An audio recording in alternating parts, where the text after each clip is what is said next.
Hello my dear students, welcome to it is India. बच्चों, बहुत दिन से आप लोगों की एक स्पेशल रिकमेंडेंस थी, मैम एनसीईआरटी को कैसे रीड करें, एनसीईआरटी को कैसे पढ़ें, हाउ टू रीड एनसीईआरटी। मेरे पास कल हिंदी मीडियम वाले जो बच्चे हैं उनका एक स्पेशल रिकमेंड आया है व्हाट्सएप पर कि ma'am how to read NCERT. इसके अलावा और भी बच्चों का मेरे पास काफ़ी दिनों से मैसेज आ रहा है, तो आज मैं आप लोगों के लिए ले आई हूँ बिल्कुल अमेजिंग सा सेशन, जिसमें हम लोग सीखेंगे कि एनसीईआरटी को कैसे रीड किया जाता है। बच्चों, यदि हम नीट वाले बच्चों के लिए बात करें तो नीट की पॉइंट ऑफ व्यू से क्या एनसीईआरटी बहुत इंपॉर्टेंट है, जेईई मेंस के लिए इंपॉर्टेंट है, जेईई एडवांस के लिए भी क्या एनसीईआरटी इंपॉर्टेंट है। तो आज हम तीनों पॉइंट्स यहाँ पे डिस्कस करेंगे। बच्चों, नीट के लिए, नीट स्टूडेंट्स के लिए मेनली मैं बात कर रही हूँ आपके लिए, और जेईई मेंस के स्टूडेंट के लिए जो एनसीईआरटी है वो बहुत अमेजिंग और ब्यूटीफुल बुक है। ठीक है, तो उसमें आप लोगों के सारे कंसेप्ट, सारे ट्रिक्स आप लोगों के दिए हुए हैं।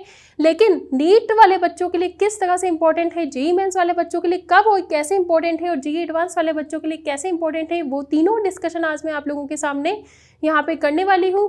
बच्चों, ये जो एनसीईआरटी है ये कही जाती है हमारी जो सीबीएसई का जो है, हमारा जो नीट है, जो हमारा जेईई मेन है, उसके लिए भगवत गीता कही जाती है, बाइबल कही जाती है, कुरान कहा जाता है। बच्चों, ये बहुत इंपॉर्टेंट बुक है क्योंकि यहाँ से एनसीईआरटी बेस्ट पेपर आता है। कोई ये नहीं कहता कि एनसीईआरटी से पेपर आता है, सब यही कहते हैं कि एनसीईआरटी बेस्ट पेपर आता है। बच्चों, एनसीईआरटी बेस्ट का क्या मीनिंग है? तो बच्चों, एनसीईआरटी बेस्ट का मीनिंग है कि जो भी क्वेश्चंस आप लोगों को दिए जाते हैं वो कैसे दिए जाते हैं। क्वेश्चन डायरेक्टली भी पूछा जाता है किसी किसी केस में, और किसी किसी केस में जो क्वेश्चन पूछा जाता है वो बिल्कुल घुमा फिरा के पूछा जाता है, होता एनसीईआरटी का ही है, लाइन टू लाइन ही है, लेकिन उसमें आप लोगों को थोड़ा कंसेप्चुअली ट्रिकी क्वेश्चन दे दिया जाता है। बच्चों, नीट के पेपर की यदि हम स्पेशली बात करें तो पूरा पेपर एनसीईआरटी बेस्ट होता है, पूरा पेपर एनसीईआरटी बेस्ट होता है। मतलब मैं आपसे बात करूं तो 90 to 92% पेपर एनसीईआरटी से आता है। यदि हम 4 to 5% क्वेश्चन की बात करें तो ट्रिकी क्वेश्चन कुछ होते हैं, और 2 to 3 यानी कि मान लो कि 1% का जो क्वेश्चन हैं वही ऐसे हैं जो मतलब कहीं और से आते हैं, जो बहुत ही लॉजिकल अप्रोच जिसमें लगता है, और शायद नीट के पेपर में ऐसा कोई क्वेश्चन नहीं आता है जो एनसीईआरटी बेस्ड ना हो। ठीक है, बहुत से बच्चे बोलते हैं मुझसे कि मैम एनसीईआरटी मैंने कम से कम 10 से 20 बार रीड किया है, 20 से 30 बार रीड किया है, लेकिन फिर भी मेरे मार्क्स गेन नहीं हो पाते हैं। तो बच्चा, ऐसा क्या खासियत बात है हमारे नीट के जेईई के पेपर में कि आप लोगों को एनसीईआरटी इतनी बार पढ़ने के बावजूद भी हम लोगों के जो इतने मार्क्स गेन हैं वो नहीं हो पाते हैं, जबकि पेपर एनसीईआरटी बेस्ड है? तो वो होता है कि आप लोग किस तरह से रिमाइंड करते हैं, एनसीईआरटी को किस तरह से रीड करते हैं, वो इस तरीके पे डिपेंड करता है। देखो, क्लास में एक टीचर है और बहुत सारे स्टूडेंट्स हैं, वो सभी को एक ही तरह का जो वे ऑफ टीचिंग है वो अपना प्रोवाइड करता है, एक ही तरह के कंसेप्ट प्रोवाइड करता है। एक क्लास में 200 बच्चे हैं तो 200 बच्चों को वो एक ही तरीके से इफेक्टिव लर्निंग देता है, एक ही तरह के एग्जाम्पल देता है। फिर भी एग्ज़ाम जब होता है तो उसमें काफ़ी सारे जो बच्चे हैं वो कभी कुछ स्कोर कर पाते हैं, 650 से पार जा पाते हैं, कुछ 650 से कम जा पाते हैं, कुछ बच्चे जो है वो 250-300 भी अटक जाते हैं। तो ऐसा क्या होता है? वो होता है बच्चों वे ऑफ जो स्टडी है, वे ऑफ जो लर्निंग है, वो आप लोगों का किस पॉइंट ऑफ व्यू से है। तो बच्चों, आज मैं आप लोगों को सिखाने वाली हूँ कि बेस्ट वे इफेक्टिवली कि आप एनसीईआरटी को कैसे रीड कर सकते हो और कैसे अपने जो कंसेप्ट है वो माइंड में आप लोग क्लियर कर सकते हो। ठीक है, जेईई मेन की यदि मैं बात करूँ बच्चों, तो यहाँ पे देखो, जेईई मेन के बच्चों को एक डाउट रहता है, क्या जेईई का जो पेपर है वो एनसीईआरटी बेस्ड होता है, क्या एनसीईआरटी से डायरेक्टली क्वेश्चन आते हैं? तो बच्चों, यदि मैं बात करती हूँ यहाँ पे केमिस्ट्री सेक्शन की, तो केमिस्ट्री में आजकल एक ट्रेंड बना हुआ है, जो भी आप लोगों के थियोरिटिकल चैप्टर्स हैं जैसे सरफेस केमिस्ट्री, बायोमोलिक्यूल, पॉलीमर्स मतलब बहुलक, दैनिक जीवन में रसायन, और इसके अलावा जैसे पृष्ठ रसायन है, तो उससे डायरेक्टली लाइन टू लाइन यहाँ पे क्वेश्चन पूछा जा सकता है। ठीक है, अब लाइन टू लाइन का क्या मतलब है उसको भी हम यहाँ पे समझेंगे। तो बच्चों, आज हम स्टार्ट करते हैं इफेक्टिवली कैसे एनसीईआरटी को रीड किया जाए। बच्चों, यहाँ पे जो एनसीईआरटी को रीड करने का तरीका है मैं आप लोगों को समझाऊंगी 2:1 के कंसेप्ट में, मतलब 3 to 4 रीडिंग या 2 to 3 रीडिंग में आप लोगों का जो रिवाइज है एनसीईआरटी को पढ़ने का जो तरीका है, उससे आपको सारी कंसेप्ट अपने माइंड में क्लियर हो जाएंगे। सबसे पहले जैसे हम लोग बात करते हैं आप लोगों की एनसीईआरटी की बुक है, इसमें जो फर्स्ट चैप्टर है क्लास 12 का सॉलिड स्टेट केमिस्ट्री से है। ठीक है, तो यहाँ पे जैसे आप लोगों को इम्पॉर्टेंट जो लाइन दिखती है, सबसे पहले आप एनसीईआरटी को लाइन टू लाइन रीड करो। क्या करना है हमको, फर्स्ट रीडिंग हमें कैसे करनी है, सबसे पहले हमने बुक ओपन की अपनी, और उसके बाद हमने लाइन टू लाइन रीडिंग उसकी की। ठीक है। लाइन टू लाइन रीडिंग में हमें लगेगा पहली फर्स्ट रीडिंग में कि यार ये वाली लाइन हमारे लिए इंपॉर्टेंट है। जैसे कि मैं आप लोगों के लिए यहाँ पे बता देती हूँ, सबसे पहले मैं आप लोगों को यहाँ पे बता देती हूँ कि जो भी एनसीईआरटी के कुछ बच्चों की किताब मैंने देखी है कि ऊपर का पैराग्राफ पूरा रेड हो रखा है, नीचे का पैराग्राफ पूरा येलो हो रखा है, पूरा हाईलाइट हो रखा है। तो बच्चों इस तरह से हाईलाइट आपको नहीं करना है। फर्स्टली आपको line to line NCERT read करनी है। इसमें जो इंपॉर्टेंट पॉइंट है तो वो आपको क्या करने हैं, मार्क करने हैं। ठीक है, जैसे कि आपने पढ़ा they have definite mass volume and shape, तो यहाँ पे सॉलिड स्टेट की प्रॉपर्टी बताई है। तो यहाँ की जो भी एनसीईआरटी की लाइन है उस हर लाइन से क्वेश्चन बन सकता है। ठीक है, तो इस तरह का क्वेश्चन भी आप लोगों के ऑब्जेक्टिव बन सकता है कि प्रॉपर्टीज ऑफ सॉलिड स्टेट में सॉलिड स्टेट के ऊपर प्रॉपर्टीज के ऊपर आप लोगों के क्वेश्चन बन सकता है। तो ये चीज़ें आप क्या कर सकते हो, यहाँ पे हाईलाइट कर सकते हो। इस तरह के इंटरमॉलिक्यूलर डिस्टेंस आर शॉर्ट होता है इसमें। ठीक है, तो इस तरह के ये जो पॉइंट्स है ये आप लोग क्या कर सकते हो, इसमें हाईलाइट कर सकते हो। ठीक है, उन हाईलाइट पॉइंट में जैसे आप लोगों को कभी कभी कहीं कोई डाउट आता है, जैसे कि आप लोगों ने पूछा यहाँ पे the arrangement of constituent particle atom molecule और आयंस, तो बच्चों ये वाला जो अरेंजमेंट है ये आप यहाँ पे हाईलाइट कर सकते हो। ठीक है, ज्योमेट्रिकल शेप आप यहाँ पे हाईलाइट कर सकते हो। इस तरह की जो इंपॉर्टेंट टर्मिनोलॉजीज है वो आप फर्स्ट रीडिंग में हाईलाइट कर लो। ठीक है, उसके बाद जो इंपॉर्टेंट पॉइंट्स हैं जैसे कि आप लोगों की यहाँ पे स्ट्रक्चर से रिलेटेड आएगा, ये तो केवल थ्योरी है, मैं आप लोगों को बता देती हूँ शेप। ठीक है, यहाँ पे हम क्रिस्टलाइन और अमॉर्फस सॉलिड की बात कर रहे हैं, तो यहाँ से भी आप लोगों का क्वेश्चन बन सकता है इसके मेल्टिंग पॉइंट को लेकर, इसके शेप को लेकर, इसके क्लीवेज प्रॉपर्टी को लेकर। तो आप लोग क्या करो, इसको मार्क कर लो। ठीक है, रेगुलर शेप होता है अमॉर्फस सॉलिड का, और मोस्ट ऑफ द इसमें जो इंपॉर्टेंट होता है वो होते हैं एग्जाम्पल और इनका नेचर, जो इससे हो सकता है ये भी क्वेश्चन पूछा जा सकता है। इसके अलावा शूडो सॉलिड्स होते हैं, वन शॉट रेंज ऑर्डर होता है, किसी भी लाइन से आप लोगों को क्वेश्चन पूछा जाता है तो बच्चों आप लोग उनको स्टार मार्क कर लो फर्स्ट रीडिंग। ठीक है, सेकेंडली यदि आपको थ्योरी में कोई डाउट आता है, तो आपको उसको अपने अंदर अपनी जेब में रखना नहीं है, उसको आपकी जो भी कंसर्न फैकल्टी है उनसे डिस्कस करना है। दूसरे दिन जाके डिस्कस करो, आपके जो स्कूल के टीचर हैं, कोचिंग के टीचर हैं, जिनसे भी आप एसोसिएटेड हो, उन टीचर से आप लोग क्या करो, अपने डाउट को डिस्कस करो। ठीक है, और जो आपको टर्मिनोलॉजी समझ में नहीं आती है, जो पॉइंट आपको समझ में नहीं आता है, उस पर आप डबल स्टार मार्क करके रखो। जैसे कि मान लो कि कोई आपके पास फॉर्मूला है और वो आपको याद नहीं रहता है, जैसे कि मान लो कि मैं यहाँ पे देती हूँ नॉन पोलर, और इसके एग्जाम्पल्स बहुत सारे हैं। ठीक है, तो आपको एग्जाम्पल याद करने में थोड़ा प्रॉब्लम आएगा। ठीक है, बहुत सारे लोगों को एग्जाम्पल याद करने में प्रॉब्लम आता है, तो आप इस पर डबल स्टार मार्क कर लो। यहाँ पे इसको डबल स्टार मार्क कर लो इस तरीके से। ये फर्स्ट रीडिंग का तरीका बता रही हूँ बच्चों में।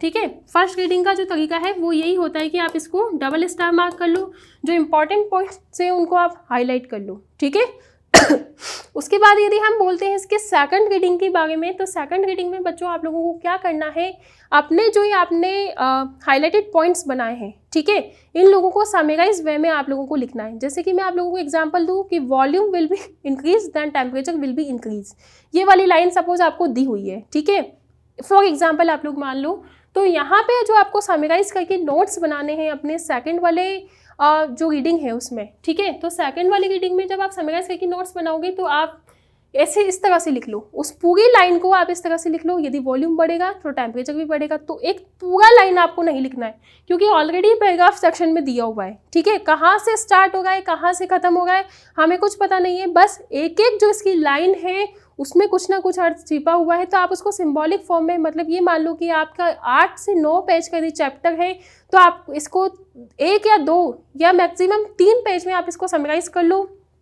यदि आप लोगों का ऐसा दिया हुआ है कोई ग्राफ है, जैसे बॉयल्स टेम्परेचर वाला है, तो बॉयल टेम्परेचर को आप नोट डाउन कर लो। यदि आप लोगों के पास थोड़ा समय है, थोड़ा और ज़्यादा इन्वेस्ट कर सकते हो इसको पढ़ने में, क्योंकि अपन जो एनसीईआरटी बेस्ट पेपर है, यदि अपन एनसीईआरटी को ठीक से पढ़ लेंगे, ठीक है, तो 90 to 92% का स्कोर तो आपका वैसे ही हो जाएगा। क्योंकि बायो, यदि मैं नीट की मैं यहाँ पे बात करती हूँ बच्चों, तो फिजिक्स, केमिस्ट्री और बायोलॉजी, ये 3 पार्ट्स में आप लोगों का नीट का जो पेपर है ये यहाँ पे डिवाइड होता है। बायो आप लोगों का सबसे स्कोरिंग यहाँ पे सब्जेक्ट होता है, जो आप लोगों को रैंक के अंदर करता है।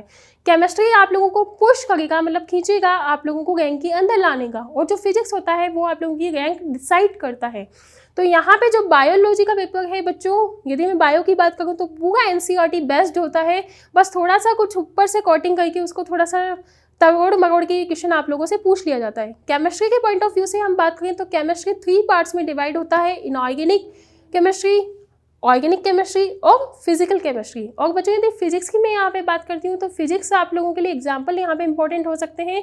थ्योरी आप लोगों को अपने नोट्स से पढ़ सकते हैं, जिस भी कोचिंग से, जिस भी टीचर से आप लोग एसोसिएटेड हैं उनसे आप अच्छे तरीके से नोट्स करें, अपने जो एग्जाम्पल है उन्हें आप रिवाइज करें, ठीक है। और उसके लिए आप लोगों को एक रेफरेंस बुक करनी पड़ती है। लेकिन यदि बायो और केमिस्ट्री की हम बात करें तो कोई से भी टॉपर स्टूडेंट से आप जाके पूछ लो, वो आपको केमिस्ट्री और बायो में यही बोलेगा कि केवल एनसीईआरटी सफिशिएंट है। लेकिन एनसीईआरटी कैसे सफिशिएंट है?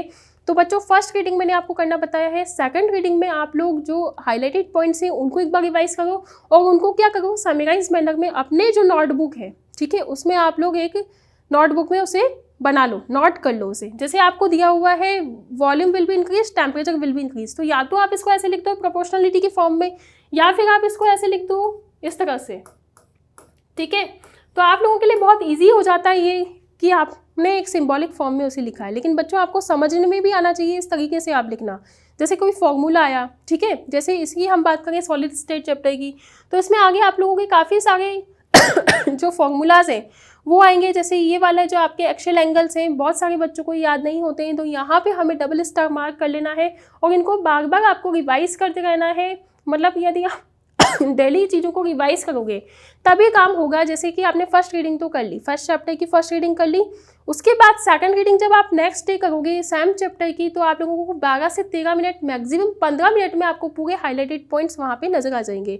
उसके बाद आप जब उनके समरी नोट्स बनाओगे, बिल्कुल समराइज मैनर में उनके नोट्स बनाओगे, तो बिल्कुल आप उनको चलते फिरते, गार्डन में घूमते हुए, इवनिंग में जब आप वॉक करते हो तब आप उनको ले जाइए अपने साथ में और बिल्कुल आप उसको रिवाइज कर सकते हो, ठीक है। सेकंड रीडिंग आप लोगों की इस तरह से हो गई।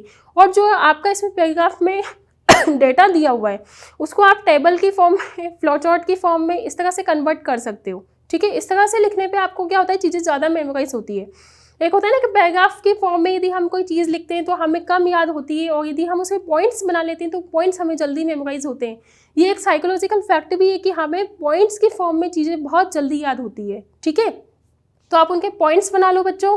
इसके जो एग्जांपल है कि हाँ NaCl, जिंक ब्लेंड, Cu, ये क्यूबिक स्ट्रक्चर के एग्जांपल्स हैं, तो आपको ये एग्जांपल्स बिल्कुल रटे हुए होने चाहिए दिमाग में, ठीक है। ये तो हुई बच्चों फिजिकल केमिस्ट्री की बात। और यदि मैं इसमें फार्मूलाज की बात करूँ तो जैसे कॉर्नर पे कितना एटम्स है, ठीक है, ये सब चीज़ें आपकी विजुलाइज करी हुई होनी चाहिए।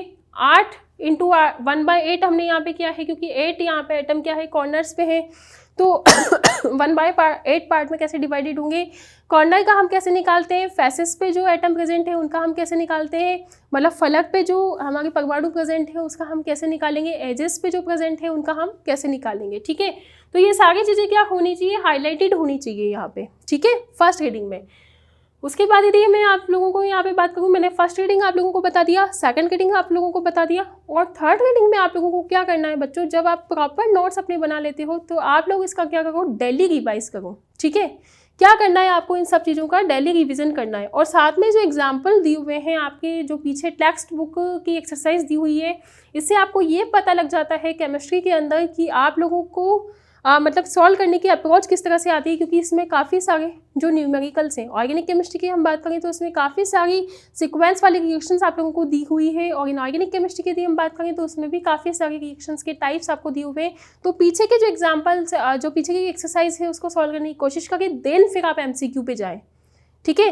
तो आप लोगों को बहुत हेल्प मिलती है अपने नोट्स को रिवाइज करने के बाद, NCERT को पढ़ने के बाद फिर आप MCQ लगाओगे। बच्चों यदि आप 200 से 300 MCQs भी लगा लेते हो बिना कंसेप्ट को जाने, बिना थ्योरी को जाने, तो भी आप नीट क्रैक नहीं कर पाओगे, क्योंकि theory is the most important part for crack to NEET and JEE examinations, ठीक है। तो आप लोगों के लिए बहुत इंपॉर्टेंट पार्ट होता है कि आपकी थ्योरी किस तरह से कवर है, NCERT से कैसे कवर की है आप लोगों ने, ठीक है। तो इस तरह से आप लोग अपनी थ्योरी को कवर कर सकते हो। जैसे इस तरह का एग्जाम्पल है ना, ये भी आप लोगों के MCQ की फॉर्म में पूछा जा सकता है। तो इस तरह के एग्जाम्पल को आप सॉल्व करने की कोशिश करो कि आप लोग उस तरह से सोच पा रहे हो या नहीं सोच पा रहे हो। लेकिन आप लोगों को क्या करनी है, फर्स्ट रीडिंग में ओनली पहले थ्योरी पढ़नी है। नंबर 2, आप लोगों को अपने जो पॉइंट्स है वो हाईलाइटेड करने हैं, जो इंपॉर्टेंट पॉइंट्स हैं उन्हें स्टार मार्क करना है, जो मोस्ट इंपॉर्टेंट पॉइंट है जिन्हें रेयरली हम लोग याद नहीं कर पाते उन्हें डबल स्टार मार्क करना है, और जिसमें भी डाउट है वो आपकी कंसर्न फैकल्टी से जाके आप लोगों को पूछना है, ठीक है, ये 4 पॉइंट आप लोगों को याद रखने हैं। इसके बाद यदि हम बच्चों बात करते हैं जैसे फॉर्मूलाज, पैकिंग एफिशिएंसी वगैरह के जो फॉर्मूलाज होते हैं ये बहुत इंपॉर्टेंट होते हैं। ये भी आप अपने जो समराइज नोट्स हैं उसमें आप लोग इसको इंक्लूड करके रखो। सेकेंडली जो आप लोगों का ये इस तरह के जो एग्जाम्पल्स होते हैं, ठीक है, एग्जाम्पल बेस्ड क्वेश्चन होते हैं, इस तरह के क्वेश्चन आप लोगों के से भी पूछ लिए जाते हैं नीट के एमसीक्यू में। तो इसी तरह के एनसीईआरटी बेस्ड पेपर होते हैं।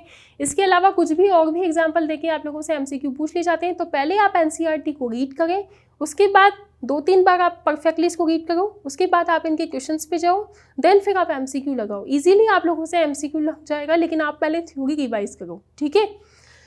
नेक्स्ट हम यहाँ पे देखते हैं इसमें कि हाउ टू डिकोड एनसीईआरटी।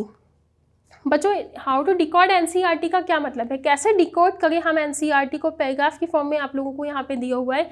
तो सबसे पहले जो पैराग्राफ है आप लोगों ने हाईलाइटेड पॉइंट्स बना लिए, सब कर लिया, समराइज नोट्स बना लिए। समराइज नोट्स में आप लोगों को क्या डिकोड करना है, मतलब जो पैराग्राफ आप लोगों को दिया हुआ है उसे या फ्लो चार्ट्स की फॉर्म में, माइंड मैप्स की फॉर्म में, ठीक है, इस तरह से आप लिख सकते हो, टेबुलर फॉर्म में आप लोग लिख सकते हो। इस तरह से आप लोग क्या कर सकते हो, एनसीईआरटी को डिकोड कर सकते हो। मतलब वहाँ पे जो भी इंपॉर्टेंट पॉइंट दी हुई है उसके हर लाइन में आप लोगों को एक क्वेश्चन मिलेगा। तो उस क्वेश्चन को आप लोग सॉल्व मतलब क्वेश्चन खुद से क्रिएट करने की कोशिश करो कि हाँ यदि अमॉर्फस सॉलिड से इस तरह से हमें थ्योरी दी हुई है तो इस तरह से क्वेश्चन बन सकता है।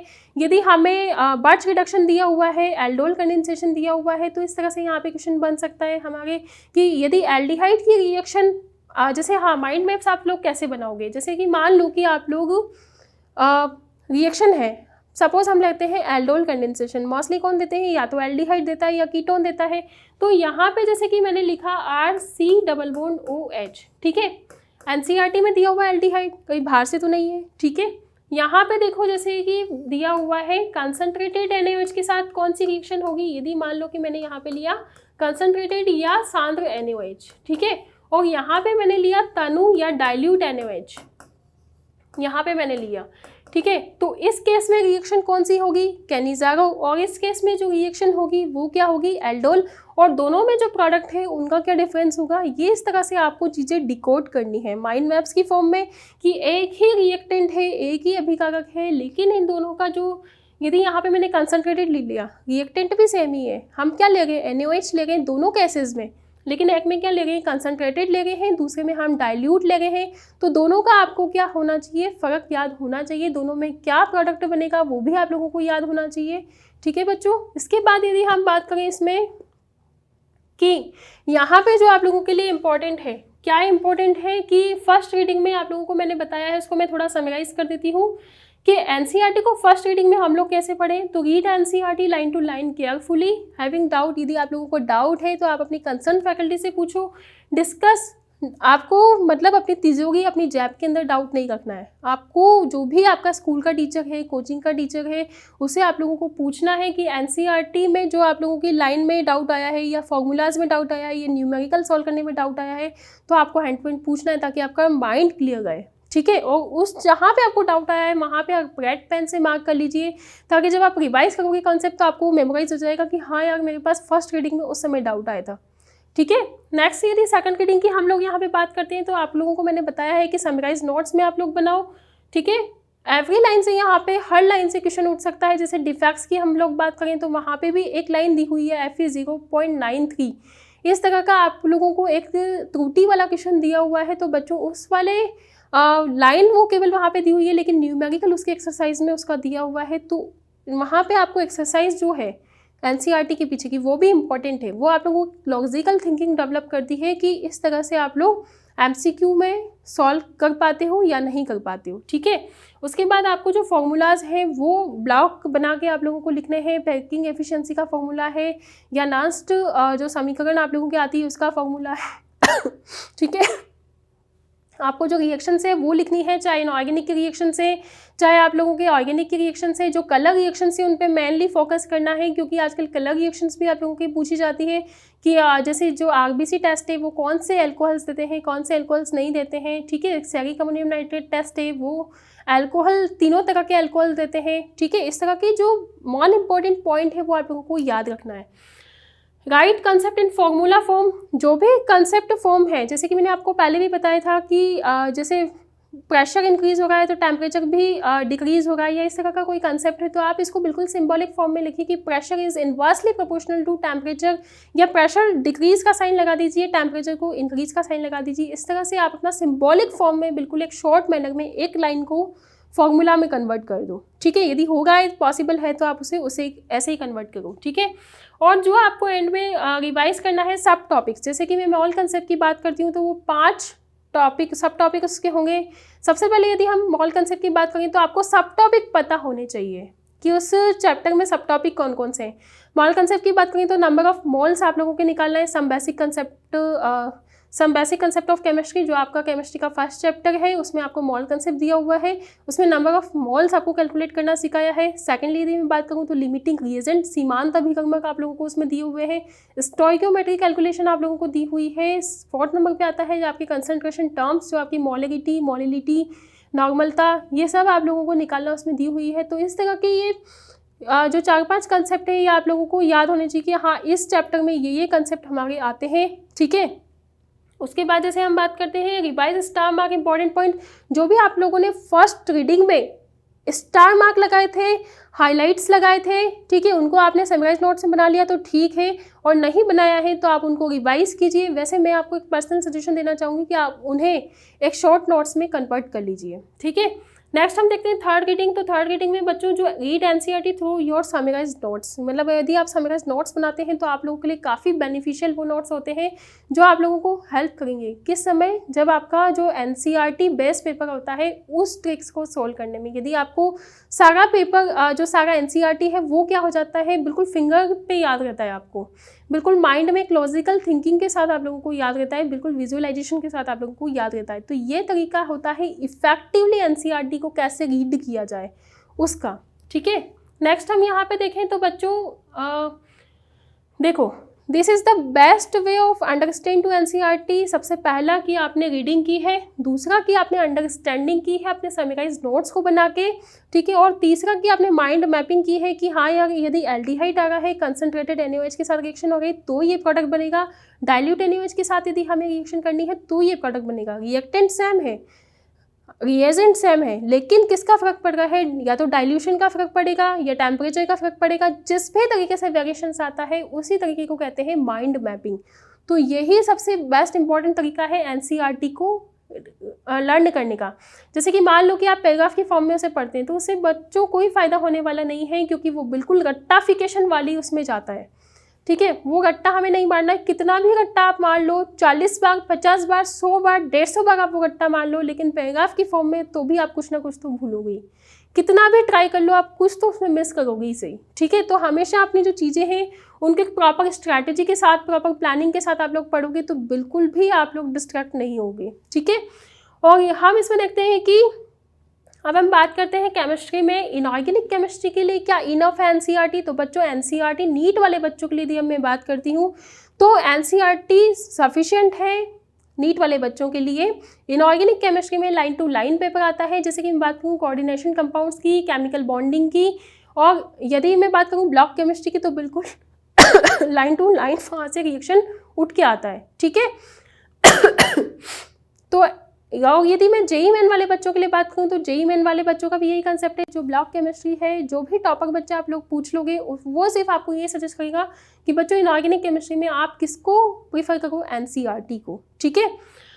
और जेईई एडवांस के लिए थोड़ा मल्टी कंसेप्चुअल क्वेश्चन आते हैं, थोड़ा पजल बेस आप लोगों के क्वेश्चन आते हैं, तो वो थोड़ा आप लोगों को उसके लिए थोड़े अपने जो नोट्स हैं, कोचिंग के नोट्स हैं, जिस भी टीचर से आप एसोसिएटेड हैं, यदि उसने प्रॉपर वे में आप लोगों के नोट्स बनवाए हैं, मल्टी कंसेप्चुअल क्वेश्चन आप लोगों को करवाए हैं, तो फिर आप लोगों के लिए बेनिफिशियल है। एनसीईआरटी थोड़ा एडवांस लेवल पे बेनिफिशियल तो है, लेकिन कंसेप्ट का गेम वहाँ पे बहुत ज़्यादा है, ठीक है।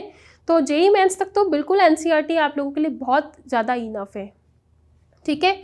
यदि मैं बात करूँ बच्चों ऑर्गेनिक केमिस्ट्री की, तो आजकल एक ट्रेंड बना हुआ है नीट और जेईई मेन में कि इसके जो थ्योरेटिकल जो चैप्टर्स हैं, जैसे सरफेस केमिस्ट्री, फिजिकल केमिस्ट्री में हो गया, और ऑर्गेनिक केमिस्ट्री में 3 चैप्टर जो हैं आप लोगों के biomolecules, chemistry in everyday life, polymers, ये 3 चैप्टर से बिल्कुल लाइन टू लाइन क्वेश्चन उठ के आता है। इस बार भी मेलामाइन के स्ट्रक्चर में आपसे लॉन पेयर पूछे जा चुके हैं, तो यदि आपको मेलामाइन का स्ट्रक्चर पता है तो आप लॉन पेयर इजीली काउंट कर सकते हो, ठीक है। तो यहाँ पे ऑर्गेनिक केमिस्ट्री के पॉइंट ऑफ व्यू से मैं बात करती हूँ नीट के लिए, ठीक है, और जेई मेन के स्टूडेंट्स के लिए। तो ध्यान से समझना बच्चों, जो आपके कोचिंग की स्ट्रेटजी है, जैसा कि हम लोग यहाँ पे पढ़ाते हैं कि सबसे पहले IUPAC पढ़ा दिया, फिर बेसिक्स कवर करवा दिए, जनरल ऑर्गेनिक केमिस्ट्री जिसमें काफ़ी सारी इलेक्ट्रॉनिक डिस्प्लेसमेंट इफेक्ट जो होते हैं, जैसे इंडक्टिव इफेक्ट, रेजोनेटिंग स्ट्रक्चर्स, ठीक है, अनुनादी संरचनाएं जिसे हम बोलते हैं, अति संयुग्मन, और इसके साथ जैसे उसके और भी फीचर्स होते हैं, acidic strength, basic strength, aromaticity. तो इस तरह के कंसेप्ट आपको NCERT में ज़्यादा नहीं दिए हुए, उस लेवल पे नहीं दिए हुए जिस लेवल पे आप लोगों को नीट का या जेई मेन का पेपर क्रैक करना है। उसके बाद जैसे हम लोग पढ़ते हैं आइसोमेरिज्म। तो आइसोमेरिज्म में आप लोगों का उसमें केवल एक टॉपिक दे दिया गया है छोटा सा, मतलब यूँ मान लो कि आपको केवल स्मेल करवाया, केवल फील करवाया कि आइसोमेरिज्म भी आपकी कोई टॉपिक होता है, ठीक है। तो इस अप्रोच से नहीं पढ़ाया कि what is the geometrical isomer, कि ज्योमेट्रिकल आइसोमर क्या होता है, ऑप्टिकल आइसोमर क्या होता है, या स्ट्रक्चरल आइसोमर कैसे होता है, किरल कार्बन कैसे निकालते हैं।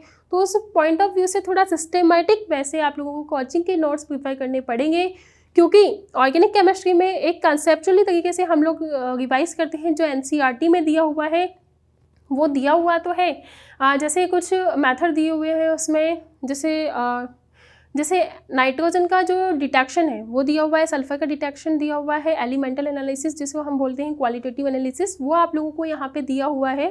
तो उसके पॉइंट ऑफ व्यू से NCERT इंपॉर्टेंट है, लेकिन कंसेप्चुअली हम बात करें इन 3 चैप्टर्स की जिस पे पूरी ऑर्गेनिक केमिस्ट्री बेस्ड होती है, उन चीज़ों के लिए थोड़ा जो कोचिंग के नोट्स हैं वो प्रीफर करने पड़ेंगे। तो ऑर्गेनिक केमिस्ट्री में जो NCERT हम लोग मैं बात करूँ तो वो पूरी आप लोगों के रिवीजन के हिसाब से बहुत ज़्यादा इंपॉर्टेंट है। जैसे लास्ट टाइम स्ट्रेटेजी जो हम फॉलो करते हैं तो रिवीजन के हिसाब से पूरा दिया हुआ है। जैसे हम हाइड्रोकार्बन चैप्टर्स की बात करते हैं, ठीक है, तो हाइड्रोकार्बन में इसी में आप लोगों के जैसे इसी में काफ़ी सारी रिएक्शंस आप लोगों को दी हुई है, जबकि हम लोग यहाँ पे रिएक्शन मैकेनिज्म नाम से एक अलग टॉपिक पढ़ाते हैं, लेकिन एडिशन, एलिमिनेशन, सब्स्टिट्यूशन ये सब आप लोगों को मिक्स फॉर्म में दिया हुआ है हाइड्रोकार्बन से एल्डिहाइड, कीटोन, कार्बोक्सिलिक एसिड वाले चैप्टर तक, जिसमें आप लोगों को रिएक्शन मैकेनिज्म का कोई ज्ञान नहीं होता है। NCERT के बेसिस पे केवल यदि आप NCERT बेस्ट यदि एग्जाम को समझ गए, ठीक है।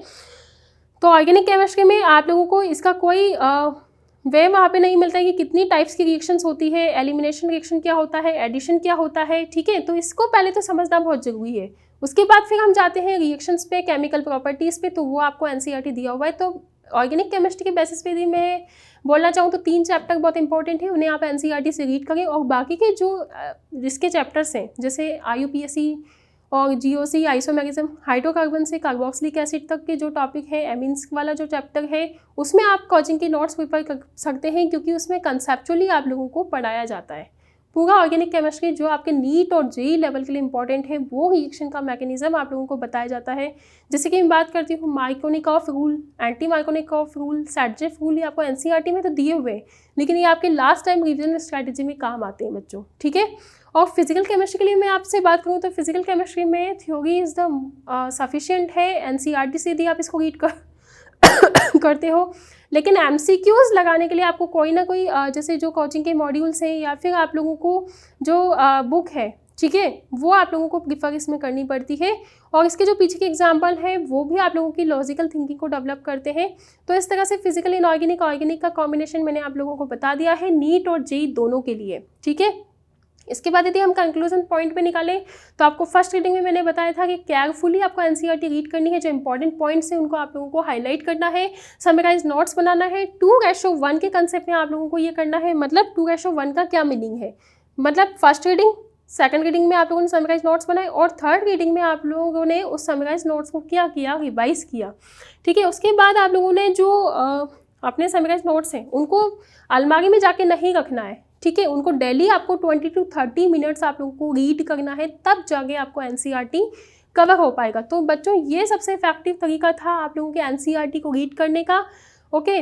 तो मैं आप लोगों से कहना चाहती हूँ कि जो NCERT बेस्ड है, मैं मानती हूँ कि नीट जो एस्पिरेंट्स हैं, जेई एस्पिरेंट्स हैं, वो लोग मानते हैं कि NCERT के बेसिस पे पेपर क्लियर किया जा सकता है। जो आपका पेपर है, जो आपका एग्जाम है, वो NCERT बेस्ड होता है, बिल्कुल सही है। लेकिन NCERT के बेस पे आप डिज़ायर रिजल्ट्स को पा सकते हैं, ये डिसीजन आप लोगों का गलत साबित हो सकता है, क्योंकि आप लोगों को इसके साथ थोड़ा एफर्ट्स लगाना पड़ता है। और वो एफर्ट्स क्या है कि आप लोग जो उसको NCERT को है थोड़ा हल्के में ले लेते हैं, कुछ बच्चे तो खरीदते ही नहीं है। तो एनसीईआरटी को बिल्कुल समराइज वे में पढ़ना है। जो कंसेप्चुअल तरीका है, जो ऑर्गेनिक केमिस्ट्री में मैंने आपको बताया है, फिजिकल केमिस्ट्री में आप लोगों को बताया है, तो उसके लिए आप लोगों को थोड़े नोट्स होगी, जो प्रॉपर वे में नोट्स है, जैसे मैं अपने स्टूडेंट्स को बनवाती हूँ एक प्रॉपर नोट्स, जिससे एनसीईआरटी उन लोगों को बहुत ईजी लगता है। ठीक है, तो इस तरह से आप लोग अपना एनसीईआरटी कवर कर सकते हो। बिल्कुल बायोलॉजी में, केमिस्ट्री में मैंने सब तरीके से आप लोगों को एनसीईआरटी बताया है। फिजिकल के लिए कितना इंपॉर्टेंट है, ऑर्गेनिक के लिए कितना इंपॉर्टेंट है, इनऑर्गेनिक के लिए कितना इंपॉर्टेंट है, फिजिक्स के लिए कितना इंपॉर्टेंट है, और बायोलॉजी के लिए तो बच्चों बहुत इंपॉर्टेंट है। ठीक है, तो बच्चों ये था हमें एनसीईआरटी पढ़ने का एक बेस्ट वे, जिसको आप फॉलो कर सकते हैं। और बच्चों मैं आप लोगों से लास्ट में कहना चाहती हूँ कि जैसे एनसीईआरटी पढ़ने का मैंने इफेक्टिव तरीका बताया, तो ओपनली ऑनेस्टली रिव्यू आप लोग अपने कमेंट बॉक्स में डाल सकते हो। मैं इस एनसीईआरटी की जो बुक्स है इसके डिस्क्रिप्शन में डलवा दूंगी, सारे के सारे जो इस वीडियो का डिस्क्रिप्शन है उसमें आपको इसका लिंक मिल जाएगा, जहाँ से आप अपनी एनसीईआरटी को डाउनलोड भी कर सकते हो। ठीक है, यदि जिसके पास एनसीईआरटी नहीं है तो वहाँ से डाउनलोड कर सकता है पीडीएफ की फॉर्म में, ई बुक की फॉर्म में। ठीक है, तो इसके बाद आप लोगों को लेकिन एनसीईआरटी को रीड करना है, केवल उन्हें डाउनलोड करके अपने मोबाइल की स्पेस को नहीं खराब करना है। ठीक है, जिस तरीके से मैंने आप लोगों को 2:1 का जो कंसेप्ट बताया है बच्चों, उसको आप फॉलो करके यदि एनसीईआरटी को पढ़ते हो तो आपके लिए बहुत अच्छा तरीका है। और आप अपने कमेंट सेक्शन में लिख के अपने ट्रू ऑनेस्ट रिव्यू जरूर दीजिए कि एनसीईआरटी को क्या और भी बेस्ट तरीका हो सकता है पढ़ने का, आप लोगों ने कैसे पढ़ा, और क्या मेरा तरीका आप लोगों को समझ में आया या नहीं। बिल्कुल आप इसको कमेंट सेक्शन में करके बता सकते हैं। Thank you so much.